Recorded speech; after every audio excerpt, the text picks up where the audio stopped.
नमस्कार जय जगन्नाथ बड़ विनम्रतार सहित आपण टीवी माध्यम अगणित दर्शक जन चाहूँ जे 10 अवतार मूर्ति जो सिंहद्वार थिला सब ओडिया जानिया दरकार जे 10 अवतार मूर्ति से कहीं थिला एवं आज कहीं उठी जाइए 15 वर्ष हो गला पाखापाखि 10 अवतार मूर्ति हटेदेला एएसआई एवं श्रीमंदिर प्रशासन आज बोध लगौ ना आम जे बुझिलु कौन कर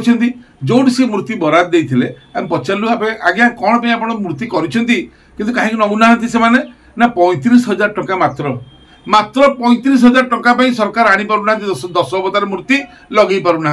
एवं एएसआई पचारा कौन आर्कोलोजिकल सर्वे ऑफ इंडिया प्रत्नतत्व विभाग को से कहते बेसी ओजन हो जाए तो लगेदे काले सिंहद्वार भुशुड़ी पड़ो तमें तो बराद देल एति फुट कर बोली कहल पुणी एने कौच अधिका ओजन हो जाए आम चिंता कलु लोक पैसा टंके टंके आदाय करी आम 10 अवतार मूर्ति नहीं आसबू एवं आणिक सिंहद्वार थईदेबू देखिए एएसआई कौन कर बाहानाबाजी कर जो न लगेबार जो जमीका गोटे उदाहरण कहूँ श्रीमंदिर प्रशासन एवं सूचना केन्द्र कले सिंह एवं सिंहद्वार घोड़े कले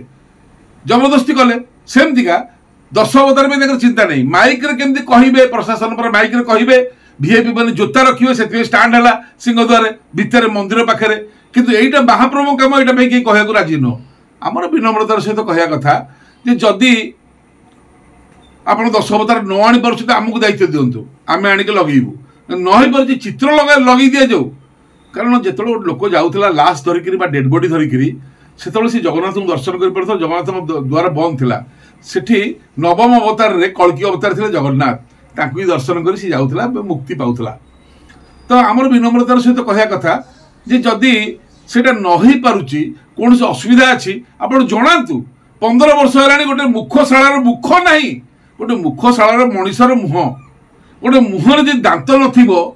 कान नथिबो नाक नथिबो आखि नथिबो पाटी नथिबो जीभ नथिबो धिक से मुखशाला धिक से मुख धिक से मुह जो मुहर दांत नहीं कान नहीं पाटी नहीं आखि नहीं जीभ नहीं सी कि मुह सी है नेगेटिव मुह बा जो थे कि भगवान पूर्णता नहीं पॉजिटिव नहीं आप आणतु से मूर्ति जो न आनी पार्छ 10 अवतार आमको दायित्व दिंतु आम आणिक आप लगे देखईदेबू बहुत शीघ्र आम आने जीवु जदि आप न आनी पार्छ आमको कहते आउ श्रीमंदिर प्रशासन को एएसआई प्रत्नतत्व विभाग को आम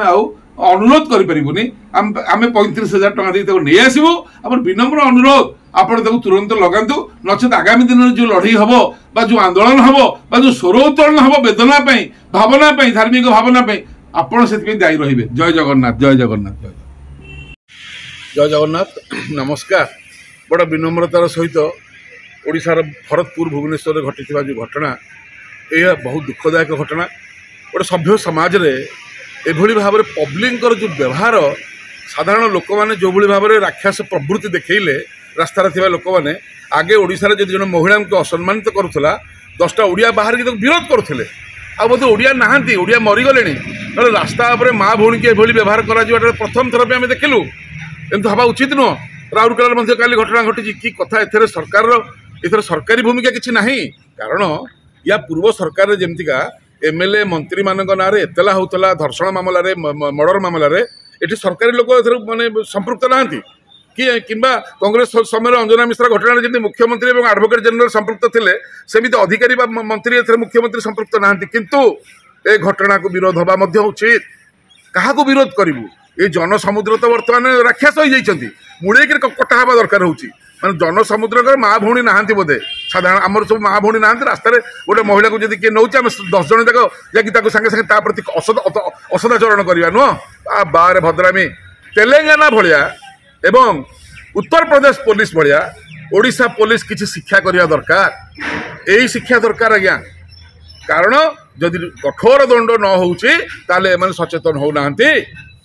जिते आईन ठू जी दूरे जाइए एनकाउंटर कराई जनसाधारण पक्षर आम पुलिस को निवेदन करुचु यही सब घटना जो मैंने आईन ठू दूरे जाऊँच एनकाउंटर करा पब्लिक आपन को एटा को आपन को अधिकार देला किछ असुविधा हम ना साबाड़ दरकार होची फुल साबाड़ करने पुलिस आवश्यकता रही पुलिस को आम दौचु बड़ एवं आम विनम्रतार सहित कहूँ जे यही जो घटना घटी ए घटनार पुनरावृत्ति न होगा केवल बंद एकमात्र रास्ता नुहे आज्ञा